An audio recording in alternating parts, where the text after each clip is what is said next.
Kirsten Gillibrand got a fight she wants after President Donald Trump lashed out at the New York Democrat in a provocative tweet that claimed she'd begged him for campaign contributions and would do anything for them.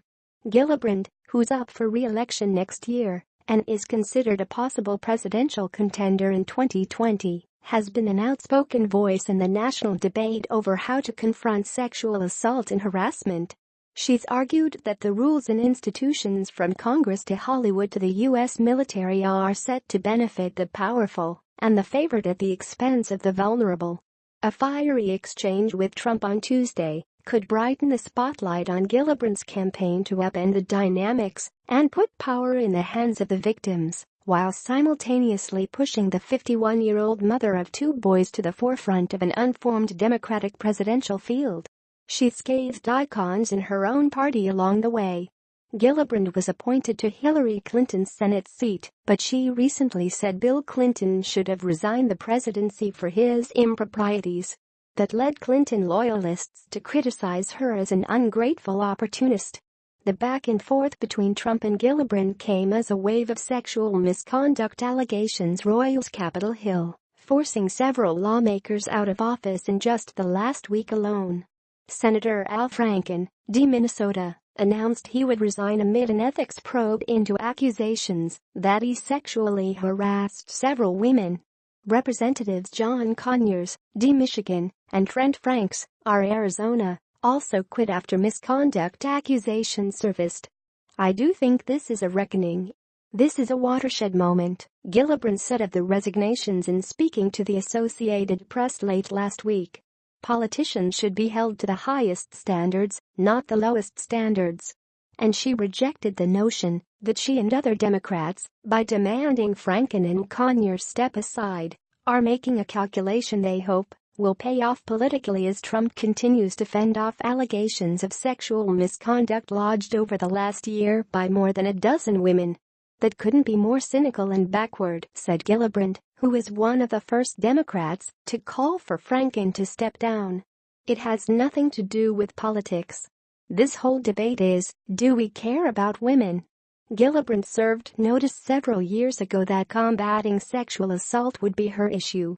A member of the Senate Armed Services Committee, she and other female lawmakers dressed down senior military leaders at a headline-making hearing, insisting sexual assault in the ranks has cost the services the trust and respect of the American people as well as the nation's men and women in uniform. Not every single commander necessarily wants women in the force.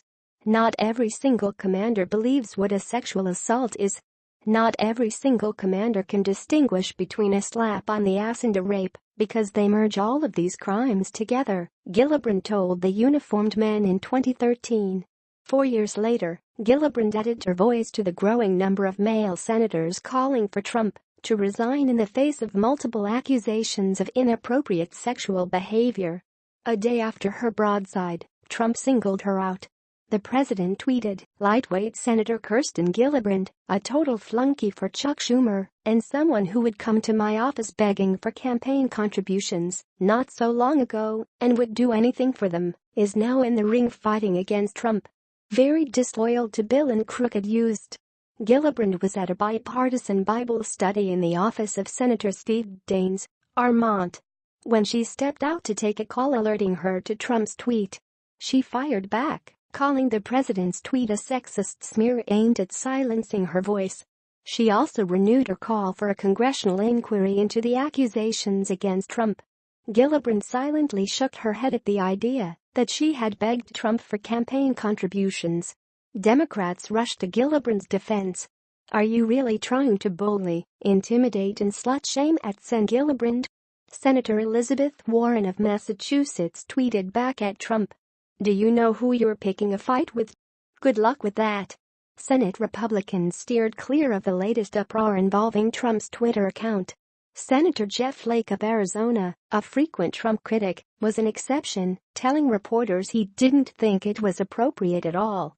At the White House, however, Trump's spokeswoman Sarah Huckabee Sanders said there's no way the president's tweet was sexist at all. She said Trump was talking about a rigged political system and the fact that lawmakers repeatedly plead for money.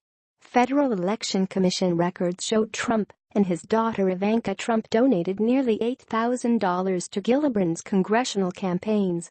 Gillibrand, of Dartmouth and UCLA law, has fought since 2013 to overhaul the way the U.S. Armed Forces deals with allegations of sexual misconduct. A bill she crafted aims to stop sexual assaults by stripping senior U.S. military officers of their responsibilities to decide whether to prosecute sexual assault cases and giving that authority to seasoned military trial lawyers. But the Pentagon has stridently opposed the change, and the bill has remained stalled.